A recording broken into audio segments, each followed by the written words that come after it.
Hey, Monty's back, and we're looking at AP Stats for the week of May 17th to the 21st, so week 33, okay? We've only got, what,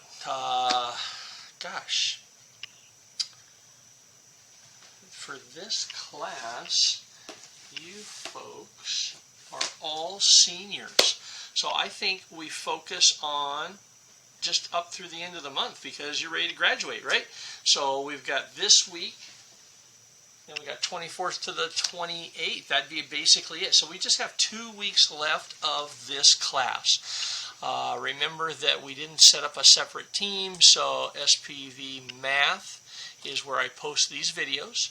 And if you need to, there's a stream channel. Okay? Now, we'll go to the internet, find our digital tools, we'll find Clever, we'll find our Blackboard, and then we've got to find AP Stats. Alright, so on AP Stats, we're just trying to get into Unit 7. Okay, and remember in the announcements page is where we post all the videos. We just stack them on top of each other, so if you need any of the old ones, you can go look at them.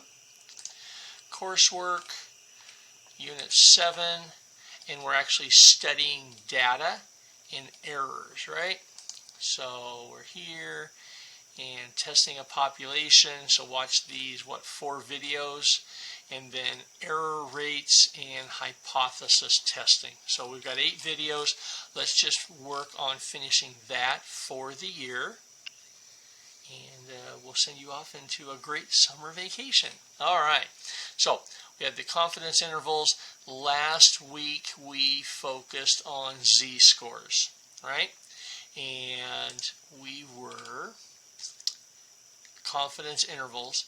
Now let's just, for the fun of it, check a couple problems here for significant testing. Let's see what these look like. Okay, again, we're not in a hurry. A lot of vocabulary. So determine whether the following statement is true. Sample evidence can prove the null test hypothesis is true, and you don't see anything, so you just have to Google the answer. Let's try the next one. Okay, so hypothesis, left-tailed, right-tailed, and two-tailed. What parameter is being tested? So we have a hypothesis where it's equal to 5 and a hypothesis less than 5.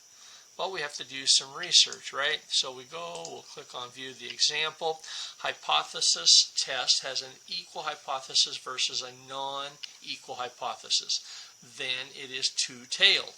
Okay, thinking of the normal curve, right? Two-tailed.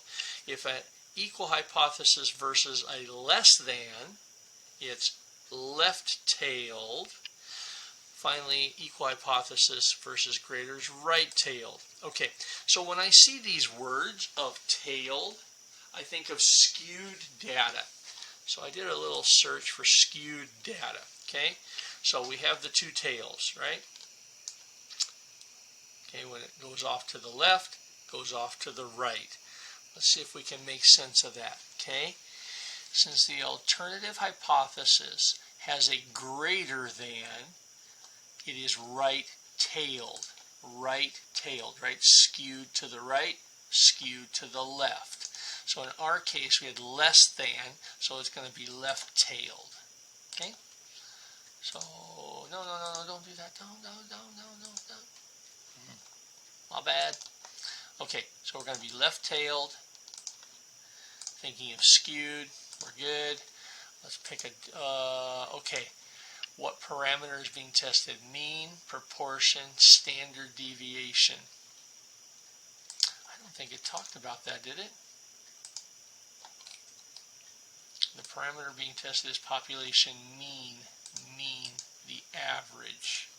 Oh, okay, average.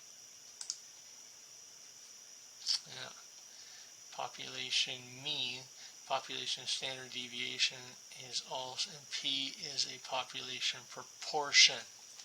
Recall that mu is population mean and sigma is population standard deviation.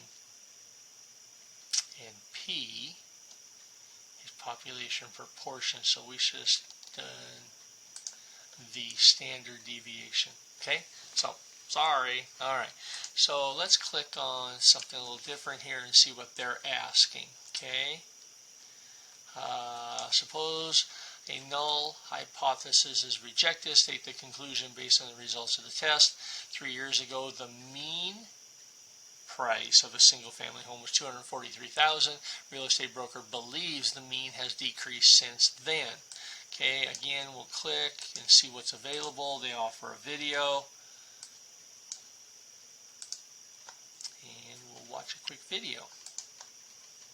Once the decision to reject or not reject the null hypothesis is made, we need to state our conclusion from the hypothesis test. First of all, a word of warning. We never accept the null hypothesis because without having access to the entire population, we don't know the exact value of the parameters stated in the null hypothesis.